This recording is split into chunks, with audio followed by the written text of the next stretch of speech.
I'm often invited to go speak for different groups of people around the world, and it's such a wonderful opportunity for me to kind of connect with other people and other cultures, other ways of thinking, other ways of doing things.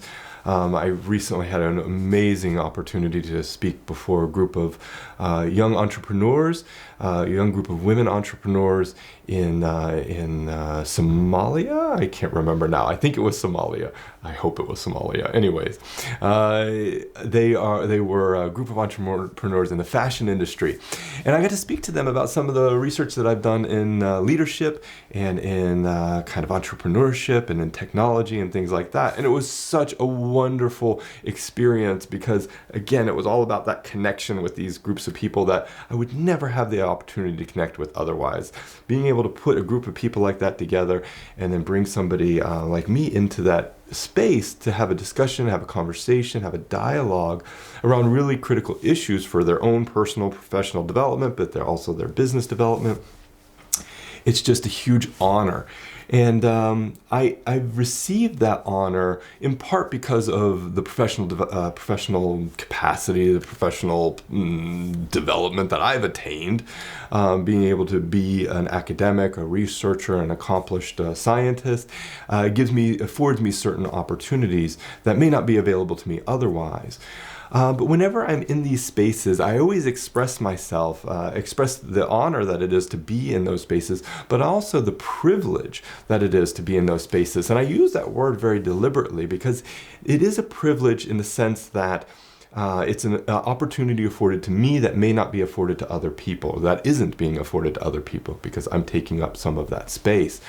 But there's another aspect to privilege that I want to kind of reflect on here that has shaped my entire life, that has really given me new chances and opportunities to do things and to try things, to experiment, to really put myself out there in ways that without that privilege, I wouldn't have been afforded otherwise. So the privilege that I've experienced over my lifetime is anchored in my parents' upbringing, my grandparents' upbringing, my great-grandparents' upbringing. You can kind of trace that trajectory for probably hundreds and hundreds of years. But the point of it is that I was born into a certain lifestyle, a certain cultural, social, economic experience that people in previous generations would not have had the same experience.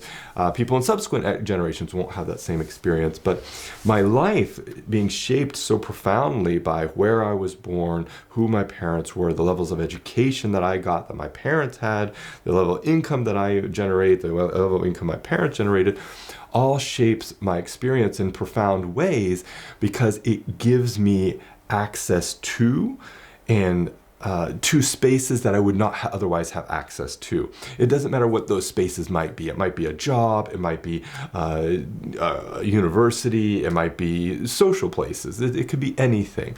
But in my professional capacity, I think what it's afforded me is an opportunity to engage with communities like I described before. And this is really, it gives me a lot of heart. It gives me a lot of strength. It gives me a lot of chances to do new things and to try new things and really keeps me engaged in my career. But there's a flip side to this issue of privilege that I want to kind of underscore because were I not born into the place that I was born into, were I not born to the parents I was born into, I would not have the same privileges that that I've managed to achieve. Even if I worked just as hard, even if I worked twice as hard, it still may not mean that I'm able to have the same privilege that I enjoy now.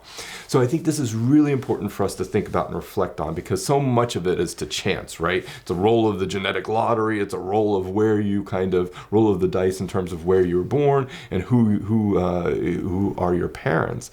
How you kind of grow up, how you evolve, how you kind of mature both personally and professionally, you have some control over, but the privileges that you're afforded can be largely governed by things that are outside of your control or the lack of privilege that you're afforded. So I think that I'm really grateful for the privileges and the honors I've received. I have worked hard for them, but I would never attribute the opportunities that I have solely to my hard work, because I know where I was born, who my parents were, who I was born to, has given me a lot of advantages over others. And so when we're looking around ourselves and we're kind of making decisions, or we're taking making really difficult life choices, it's really important that we examine that experience both in ourselves and in others. Are we looking at someone or looking at two different people in terms of where they are or where they've come from? I, for one, find that where you start and how far you come to your finish is probably the most important factor in someone's integrity, who they are, what they're able to achieve, their resilience, all of these important factors. So I would rather work with someone who's come from a very underprivileged background and who's reached and tried very hard to get to where they are, even if that's not a very high level, than to work with someone who's come from a very privileged background, but who has not worked very hard to get where they are. So it's really about that journey and about that experience, getting where you want to be or where you imagine you could be. And so I really see it as my job, my role, to kind of take individuals who have really striven, something along those lines, who really worked hard to get where they are, even if that's not, kind of their ultimate dream, to take those individuals and try to find ways of giving them another leg up so that they're able to even go beyond what their dreams were. I think this is a really important role that I play. It's something I take really seriously because it enables me to use the privileges that I've been afforded to help others who haven't been afforded those same privileges.